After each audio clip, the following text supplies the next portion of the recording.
very much for accepting to speak to us, Mr. Commissioner. Good morning. So let's start off, with you giving us a baseline as to where we are in terms of the planned activities in the build-up to the June polls. I will start by giving with the confidence that we are well prepared and we are ready to conduct the elections come 24th June 2023. Right. Why am I saying this? Because we have concluded the voter registration. We have issued out the voter ID card. We are currently doing training of our staff. We have concluded most of the procurement requirements.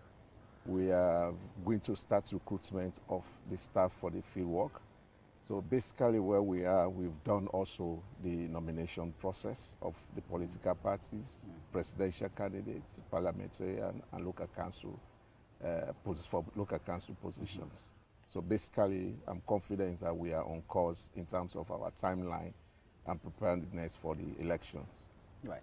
So with that said, let's look at some of the emerging issues. There are concerns. You just mentioned that voters' ID have been distributed. And there are concerns, especially from the main opposition party, who are calling for the withdrawal of the cards and asking the Commission to issue fresh ones. What does the Commission make of that call? The call to us is quite unreasonable and impracticable. We have less than 35 days to election, about 35 or 40 days, to less than 40 days to the elections. For a political party, serious political party, to be asking for us to go back and reprint voter ID card for 3,700,000 and something for elections in June 24th, or 2024, 24 June 2023, it's telling us that we don't conduct election on that day. So to us, it's impracticable. As far as we are concerned as a commission, the ID card we printed, which we have issued to about 88% of those who register, meets the standard for us to use this card for the purposes of the voting. Why am I saying this? The ID card has several features. Photos is just one of these quality checks. We have about 5 securitized measures input into that card, which make it very difficult for anybody to play around with or to photocopy. And therefore, we note the concern about the photo, the color, the nature of the quality of the photos. And basically the reason for this, it's emanated when we were doing the voter registration, where we had to input the data of about 5 million people in the computers. And the original data we receive, it has something like 140% in terms of the pixel. For us to use that, it was going to take, for process each one person, would take something like 10 minutes to upload and then retract the information. So we took a decision to compress the quality of the photo. That led to the photo quality on the ID card to be, the compressed version is what we sent to the vendor to produce the ID card. Actually, that's what happened. But then, when we are now doing, we are doing the voter register, we are going to use the original photos that we have taken from the NCRA and those that we took from the field. And therefore, even if your photo, you have the photoless ID card, your photo will be displayed on the voter register and you will be recognized very easily. We have even taken decision to reduce the number of voters on the page. In the last election, we had something like 20 per page, but for the purposes of clearly identify and easily identify people, we have taken decision to reduce it to 15. So we have a bigger photo, we have the bigger details of the voters. So it will make it easier. And therefore, with or without voters' ID card, as long as you register, we have your detail on our voter register, you'll be allowed to vote. There are concerns, and you've just mentioned that you want to restore confidence, and also you're in the process of recruiting field staff.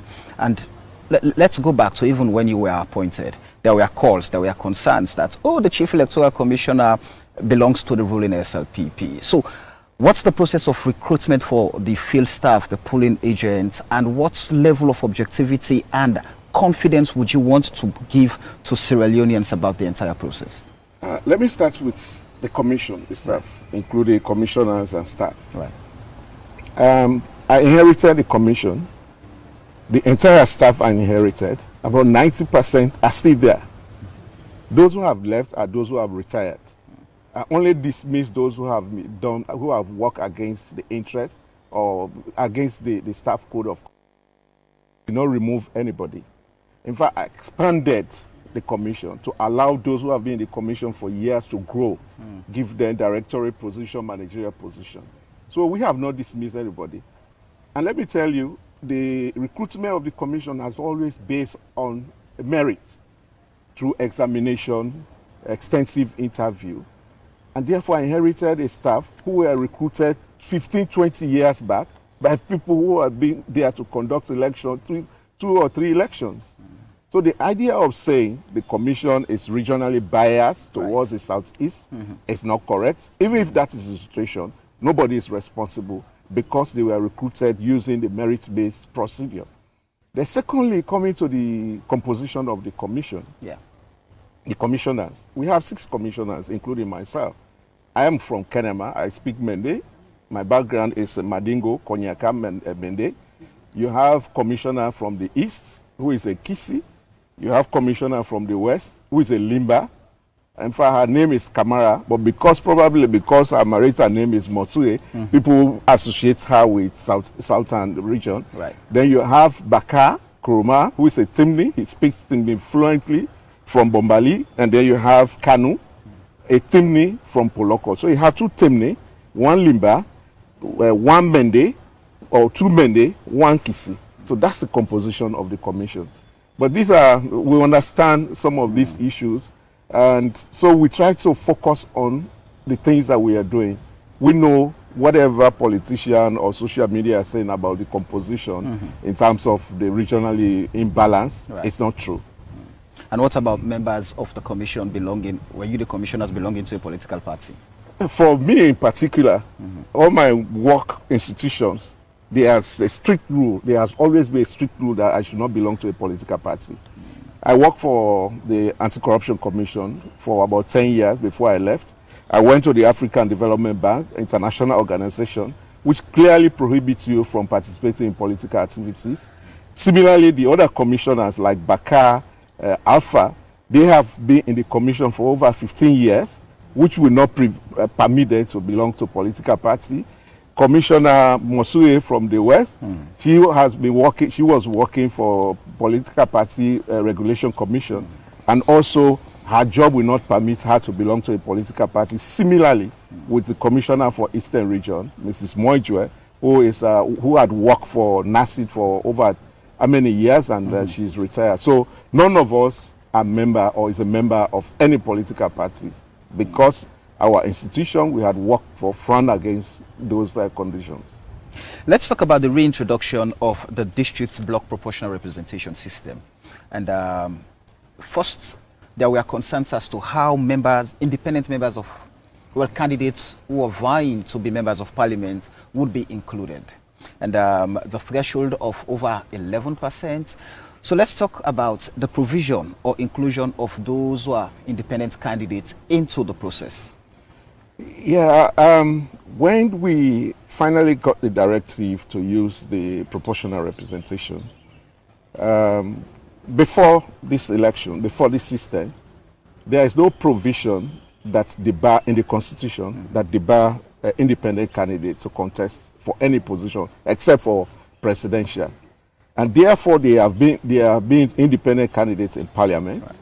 So we realized that because of the introduction of the PR system, we can also not disqualify them because of the requirement for political parties to nominate candidates for MPs or council elect positions. So therefore, we made the regulation that provided for independent candidates to contest under similar circumstances as first past the post or constituency-based elections. But the question, when you use proportional representation, you have to have conditions under which you allocate seats to parliament. In 2002, when we used the proportional district block system, we had a percentage of 12% 12% for any political party to get a seat. How did they arrive at that figure? The decision, the regulation at the time, the parliament passed that every district should have 8 seats. So what they did, 8 seats divided by 100%, that's across the country, divided by 8, it gives 12%. So that's how they calculated this percentage. But in these circumstances, for this PL system, and at the time there was no census, so instead of them determining the population per district, they just give flat figures for each political district, and then we had about 12 districts. So for these purposes of this one, we now have population census, the midterm census, and the census that was conducted in 2017. So we use that to determine the population quota per district, or for a constituency to determine the number of seats per district. So we arrive at 135, which the parliament recommended us to use for the next parliament. The two censuses censuses, yeah. We combine the two censuses and determine the population quota. But while we did that, in 2017 census, the opposition then, the party now in governance, are kicked against the census. There are a lot of complaints. Similarly, for the midterm census, the current opposition, in fact, boycotted the participation. So we thought, as a commission, to be fair, we can take the two figures, combine and find the average. So that's what we did to determine the number of seats per district. And when we did that, we were able to at least give additional seats to those who are going to be affected as a result of the midterm census. So now we have determined the number of seats in parliament, which is 135 seats. So what we did, we have 16 political districts. What we did, like they did in 2002, we divided the 16 political districts by 135. And that gives us the percentage of 0.1185. And then in percentage, 0.11 in percentage term, that gave the 11.9. But I understand the question of for independence, how that is difficult for independence to achieve. So the decision now, the formula is an independent candidate, for example, in the Western Urban, must be able to secure 11.9% to have a seat in parliament. Yes. But what about, many have argued that the law only makes provision for party list system. So how are independent candidates incled? Yeah, the law, that's why when I was introducing the subjects here, I indicated that even under the constituency-based election, there is no provision that's mentioned independent candidates. Specifically. So basically, the reference for you to go to parliament, there's a basic qualification. You are 18 years above or 20 years above. You read and write. You understand? So therefore, there is no provision that says whether you are independent or not in the Constitution that says you cannot. So we use the same provision under the Constitution, which have been used over the period to give opportunities for independent candidates to come and participate in the process. So as we talk about inclusion, another fundamental area that is very sensitive, women's inclusion. We've seen where the Public Elections Act, the Gender Equality and Women's Empowerment Act, all supporting at least 30% minimum quota of representation. And with the nomination process, are we certain that we're going to get at least 30%? Did political parties comply? You see, I think it was very deliberate when Parliament said in the regulation that if, in the Act, if political parties in submitting their list fail to comply with the requirements of every 3 candidates, there should be female candidates, we cannot accept the nomination or the list. So, having done the nomination, we've gone through the nomination. What we have noticed, especially for the local council, some political parties try to be smart in the sense they will indicate a female, they will nominate a male candidate, but then the provision we had made, every candidate, we have given them a reference number. For male candidates, 1, and then for female, 2. So if you nominate 2 candidates with 1, if you nominate 2 candidates with reference with code number 1, you will not proceed. If you nominate another one, you will not be able to proceed to the next stage. So what they were doing, instead of referencing the female candidates, as male candidates as a male candidate. They were referencing male candidates as female candidates. So we have seen that also as part of the ploy to bypass. So what we have done, we have collected the statistics of those involved in this practice. We are going to write to them to correct with a limited time. Failure to do that, we will reject the entire list for that district. Do we have a percentage of that?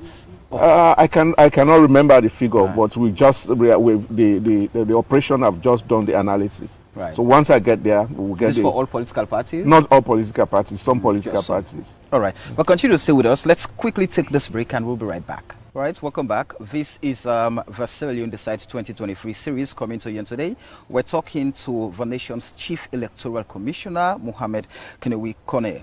And just before we took that break, we were talking about how political parties were trying to outsmart the system to bypass and ensure that they keep the male dominance in the political landscape. Now, those you've been able to identify that, potential fraud, potential electoral fraud, are there consequences if they fail to make the necessary correction that should guarantee the implementation of the 30% minimum law? Yeah, the law gives us the power to reject the nomination which failed to meet this requirement of 1 to 2 in every 3 candidates. So once we conclude this analysis, we're going to write to them to correct within 48 or not more than 48 hours. Failure to doing that, because we have to print the ballot papers. And we cannot print the ballot paper if we don't have all of this sorted out. So we'll give them time to regularize the situation. Failure to doing that, we will not accept their list for the entire position, whether it's a district or whatever it is affected. But you see, this is how the politician, they will always shout, we want free and fair election. Right. But they are the one who perpetrates most of these things. Like even the ID card, I will tell you for sure, some politicians, very prominent politicians, have approached some of our staff, asking them to give them this ID card. But then they go in the background and say they don't recognize the card. If you don't recognize, why are you using it? They use the card to do nominations. They use the card to move around to go and vote. But then they are saying they have disapproved the card. I'm aware of a prominent female politician, for example, that approached the commission. But with all of these, how much of an engagement are you having with these political parties so they know their boundaries and just to have a very transparent and credible process? Every 2 weeks, we have meetings with political parties. And my doors are always open to them for us to discuss issues. The issues raised by the All People's Congress in their press statement, these are issues we have discussed over and over. We have clarified the issue about the 250 voter registration, the duplicated voter register we took out from the register, the underage voting, why we are controlling the underage voter registration. All of these have been discussed with them. So for them to come back and say, as if we have not had any discussions with them, but I will understand, this is the time for politics, and politicians will use any means either to get sympathy or to get support. So basically, we are not much concerned. What we are concerned with is for us to remain within the boundaries of the law, our mandates and regulations to conduct free and fair elections. So we have extensive engagement with political parties. In fact, presently what we are now doing, we are having at district level political party liaison committee meetings where our staff will engage the local leaders of these political parties. Because that's one thing we realize. We'll meet at the headquarters at the national PPLC meeting. We explain all of this to the leadership. But then when they go somewhere, when they go out, they are not relaying this information to their membership. So these are some of the problems we are faced with the political party. But we'll continue the engagement until we have free and fair and credible elections. I wanted to take you straight off to polling day. But just before then, there is this concern about not giving out disaggregated data to the political parties. What is holding that, and what are the criteria for the issuance of these disaggregated data to the political parties? Immediately we concluded the field data capture before we released the provisional results. The political parties, civil society organization approach us to give them the data. say we cannot give you the data we have just captured. And then we come back to you, we say, no, the data we're giving you was incorrect. So we said, no, we are not going to give you the data. We concluded the exhibition, the provisional list, the exhibition, and then the final data. And then they came back and said, can you give us the final figure? We said, no, we are not going to give you. Because during the exhibition, we realized that there were some people who have registered in some places, their registration detail went to another locations. So we said we can only give you after we've done the issuance of the ID card. We have sanitized, we have consolidated any mismatch. Like, for example, even when we are issuing the ID card, there were people whose registration detail fell somewhere else other than where they registered.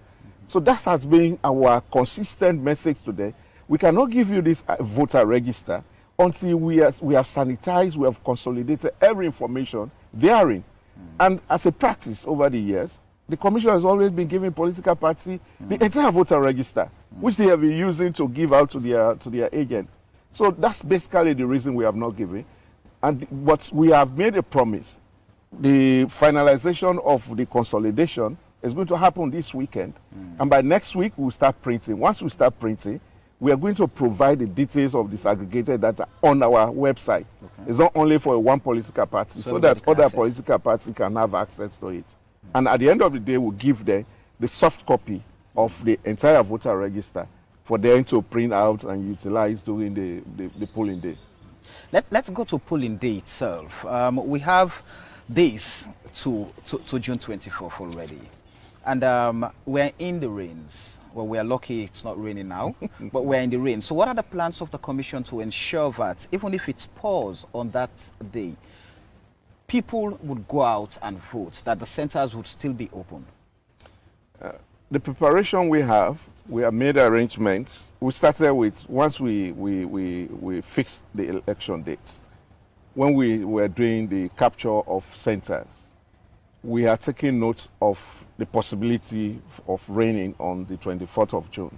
So what we did, we tried to identify schools, court barriers in the communities as a primary voter registration center and the polling day centers.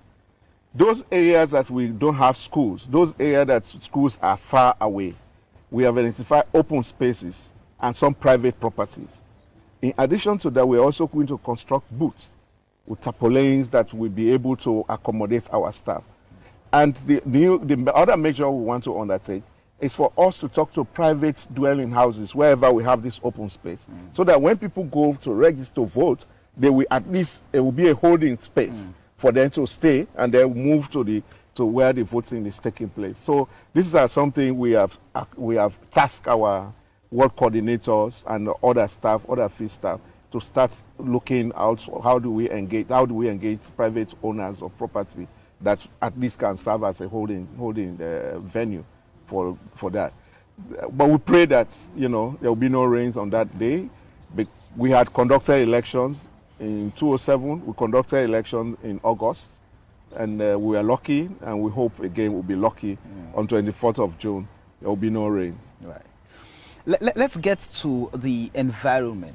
How conducive would the environment be for people, say persons with disabilities, the aged? On a normal day, the world is frowning at having facilities without ramp to ease the accessibility of persons with disability. So these centers that you've identified for voting, did you take into consideration persons with disabilities and the aged? Yes, when we were doing the identification of polling centers, they were part of the parameters. We have now data on all the polling centers which have difficulties for disabled. As a matter of fact, these are recommendations that came after the 2018 election. As a reason, we have even established the inclusion department. So we are in discussion, part of the UNDP funding, to construct ramps in some of the areas that will be very difficult for disabled. So we now have the statistics of areas that will need ramps or a little bit challenging for disabled or aged people. And we also, part of our regulation is to ensure that on the polling day, we give preference or priority to disabled or the aged, so that they can process their voting and then they leave the location. All right. Another crucial area that is very critical to the credibility of elections has to do with data sharing. Now, I know CSOs, the media, we love the data. We love to portray what's the data on the screen, telling people that, oh, party A is leading, party B is coming close, and all of that. Now, are there considerations around how data sharing would have to be done in order to avoid chaos, so we do not predict a winner that at the end of the day it turned out that party or that person is not the winner? What are the considerations around data sharing? The first consideration here for the media is to respect the fact that the Electoral Commission for Sierra Leone is the sole mandated institution to pronounce the results of any elections. So if we appreciate that, then we will be careful. How do we share information? We know we now live in a global world with social media. Access to information is much easier than previously. So our encouragement to them is to allow us to process the results and then come out with the final figure, final results that I can announce as the National Returning Officer. The other thing we want to do, we are going to be open in terms of the process. The media will be there. After the end of the poll, we count the results are displayed. If media want to say this polling station, because he has the provisional, right. That's why we always encourage, when you want to talk about results, as long as not be announced by the National Returning Officer, it's their provisional results. Their provisional result, because it has to go through quality control, quality check as well. So we want to balance the need for openness and transparency as against raising the tension, which might impact the outcome of the results. Because if a credible media institution like AYV, bring out a news alert, breaking news, this candidate has won, eventually after our analysis, that's not the case. You've already created tension. You've already created situation that will cause, violence in the country. If we go back to 2018, for example, the National Elections Watch predicted that there was going to be runoff based on the data the institution had at the time. But had it been there was not going to be a runoff, the situation that would have created would have been something chaotic.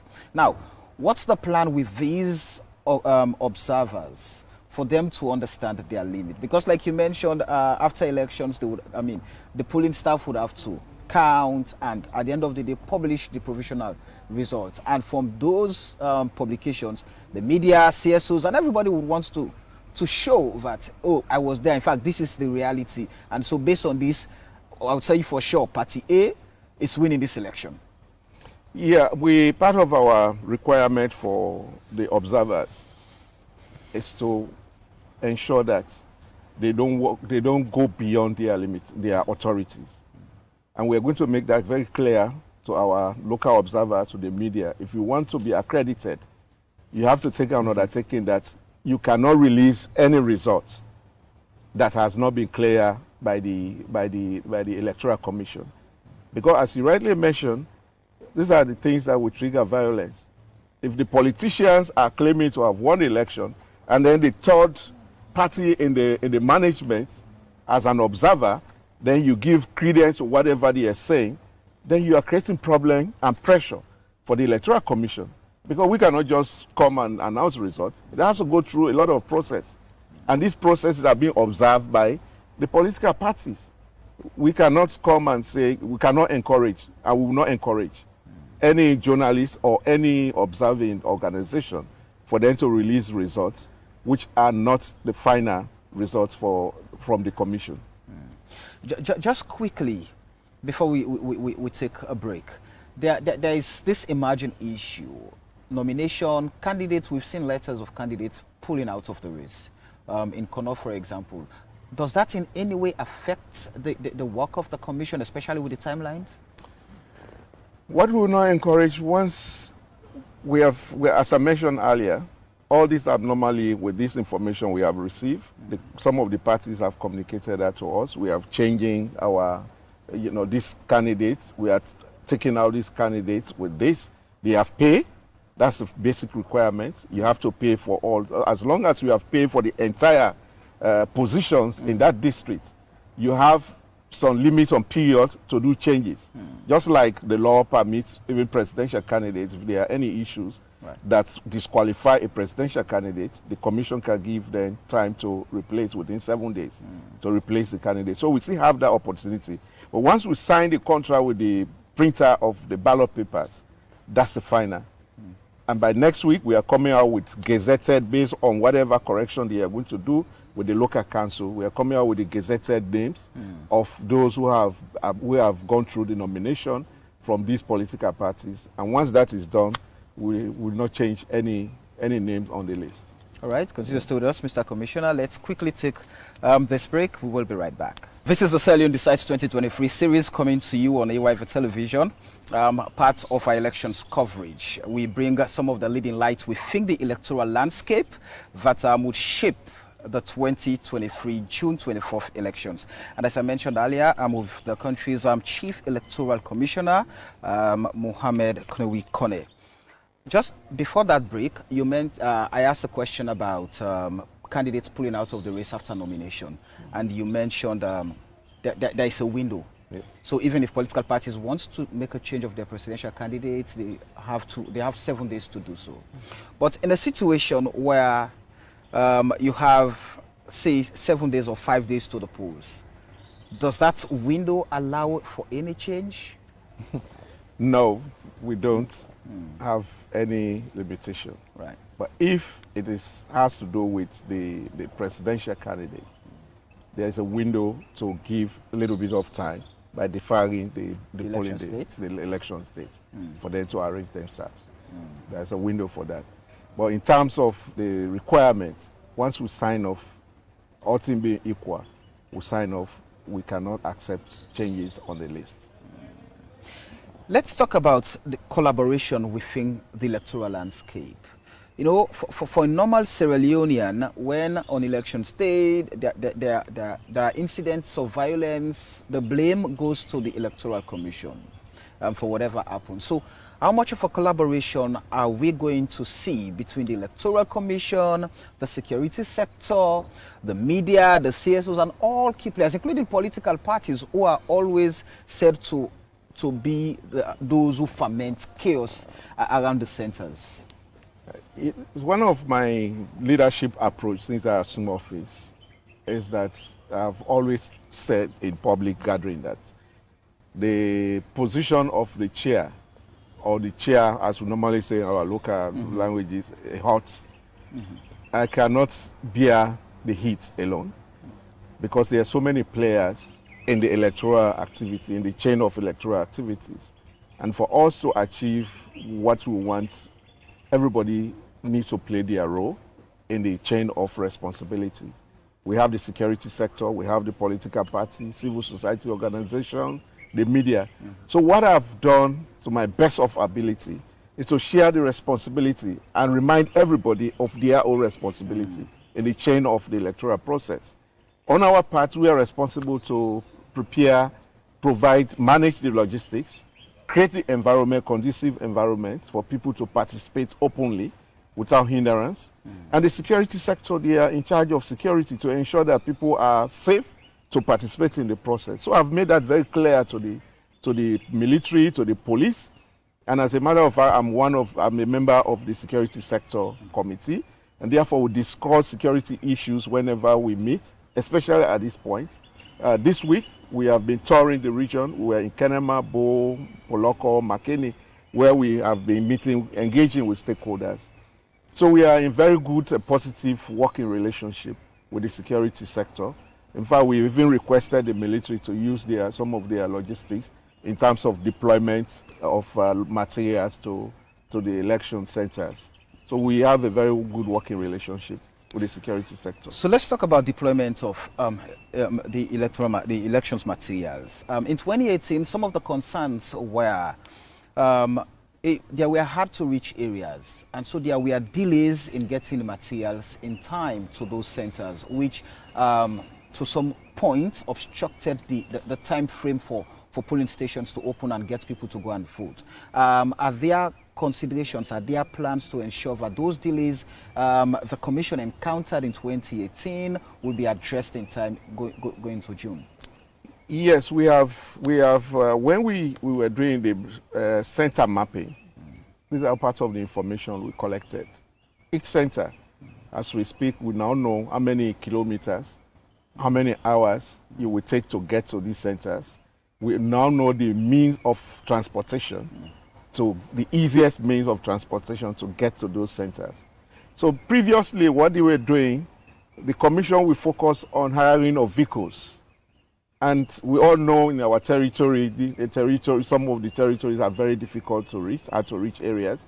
The only means you can get there either by trotting or by motorbikes. So with this information we have now, when we are doing the procurement for transportation, we are not only going to focus on vehicles, we are going to focus on vehicles, motorbikes, boats hiring, and all of this, so that we make it easier for our staff to move and the logistics to be deployed. In addition to that, we have also worked out our deployment plan. We want to ensure that the materials are at the nearest point to the center at least 2 days before the election. So that's why we've even started receiving material, the non-sensitive materials. Once we get the non-sensitive material, the first step is to take them to the regional hub, from the regional hub to the district within certain period, and from the district to the community to the chiefdom, from the chiefdom to the ward and the centers and the rest. So that's what we're doing. And even in the hiring of vehicles or transportation, previously they will go national. One or two person will be given the contract. So we've taken the decision that this year we are going to do the hiring by district, and we cannot give a contract of more than 2 districts. So that have reduced the burden on one individual, and that will make it easier for them to pool the resources.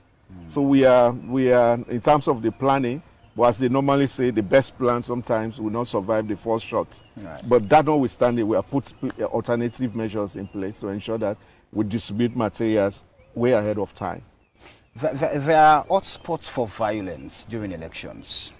I have an experience when I covered the midterms in the US, and there were areas known as blue states, red states, and so there were extra cautions being in place for any potential threat to disrupt or obstruct the entire electoral process.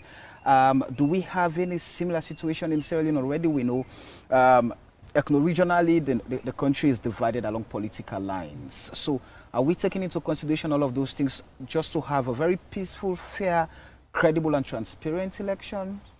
Yeah, the security sector has done the election risk threat assessment. They have produced a report. They have identified hotspot areas, and I'm sure it's part of their planning in the terms of deployment where the focus have to be. They have shared with us some of the information that they have gathered. So in terms of deployment also, we have taken into consideration all of this. In addition, we also have the election risk management tools, which we have identified certain areas that's not only for security, but even in the deployment of staff. So we are in, as I mentioned, there's a strong collaboration with the security sector. We're working together.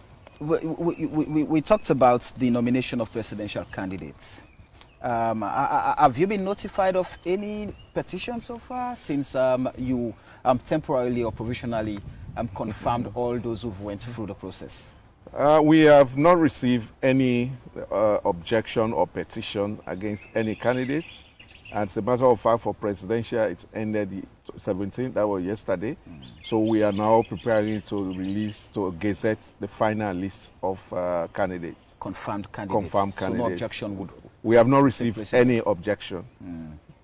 All right. So, Mr. Commissioner, are there final thoughts on the assurance, like giving assurance to Sierra Leoneans, so how you hope to instill confidence, trust in the people as we head to the June 24th polls? As we head to the June 24th poll, at least when I came in, there were a lot of perception. When I assumed office in 2022, there are a lot of perception from the opposition, from even some civil society organization about my experience to manage the Electoral Commission. But over the 2.5 years, I think I have proven that I'm up to the task. We conducted several by-elections during my tenure, and to the extent in Parliament when they were debating, all political parties in Parliament stood up and commended the Electoral Commission for a very good job. It is the same commission that has conducted elections in the past 20 years. Many of the staff are still there, and the same staff, the same commission. The only difference this time around, it is driven by Sierra Leoneans. And so far, we have lived to that expectation. And we promise Sierra Leoneans that we will conduct free and fair elections, and credible results will be released that will make Sierra Leoneans to be proud of themselves, that we have maintained the democracy which we have so far built over the period. As you talk about the fact that this time around, the entire process is being led by Sierra Leone and Sierra Leoneans, from funding to everything. So now, the question is, how tough is the Chief Electoral Commissioner, the National Returning Officer, when the heat would be up during and after the June polls to get this nation in a very stable path? The Chief Electoral Commissioner is a calm character, and over the period I've demonstrated that I'm not easily moved. I manage my pressure. I've made it very clear to everybody that as long as what we are doing is within the law, that's what we do. We don't succumb to any pressure from any political party or any individual. We are being guided by procedures, by law. That's why we normally don't respond to so many social media issues. So, and when I assume last year at this time, many people were saying, at this time in 2023, the country will be so much tense and everything. But we very much calm. You meet, commissioners, our normal interactions, we are very much casual, as if nothing is happening around. The reason is because we are united as a commission. We are united. There is no division among us. Whatever we are doing, I'm not taking the position because I'm the chief or I'm the CEO. I will direct. We consult, we discuss, and then we take common positions. That's why we are very much comfortable. And we give the confidence to Sierra Leone that so far we have managed the pressure, and we manage it on the 24th of June. No matter whatever breeze, whatever situation, we promise that Sierra Leone will come out of this election in one piece. Just before I let you go, Mr. Commissioner, like every other institution, when you hire people, there are rules, there are codes to go by. But deliberately, there are people that would flout, that would breach and just do things on their own. And looking at how sensitive the commission is at this point, when staff would be recruited as field agents, pulling, those who would definitely, deliberately go against the commission's principles and codes, would the commission come out clearly in putting out a statement that, like for example, we've had staff at AYV who've always gone against the codes, the principles, but we've always come out, apologized, and then at the end of the day dismiss or take punitive actions against those staff. Is the commission prepared to take responsibility for the actions of those people that many Sierra Leoneans would want to say unscrupulous to disrupt the entire process? Oh yes, in fact, one of the initiatives I brought in the commission is the establishment of the ethics unit within the commission that report directly to me, not only on hard work staff, but even the permanent staff. We have dismissed some staff within the commission, so let alone hard work staff. Even after the voter registration, we have dismissed a lot of staff. We refuse to pay them their allowances they were due because of some conduct which are against the code of conduct. So as a commission, we are very much prepared, and we have demonstrated that we are strict on the conduct of our staff. Whenever somebody does something that is against the code of conduct, if it comes to our attention, immediate action will be taken. Because for the elections, we are thinking of recruiting about 90,000 people. And imagine recruiting 90,000 people from different life of different backgrounds to be managed, to be, to manage our electoral process is a huge task. And we cannot vouch for many of them because by their conduct or background. However, their code of conduct, which they have to sign up to, and if anyone goes against that, we'll not only dismiss you, we'll take you, we go through the legal procedure. The police will come in. All right. Thank you very much, Mr. Commissioner. Always a pleasure. Always a pleasure. All right. Thank you. All right. And of course, there you have it from the National Returning Officer of the Electoral Commission, Sierra Leone, Mohamed Konneh. All that you need to know about the activities of the Commission in terms of restoring confidence and where we are in the process of objectivity. This is why the Sierra Leone Decides 2023 series is here. Stay with us. My name is Samuel Weisbangro. Until then, have yourself a lovely day.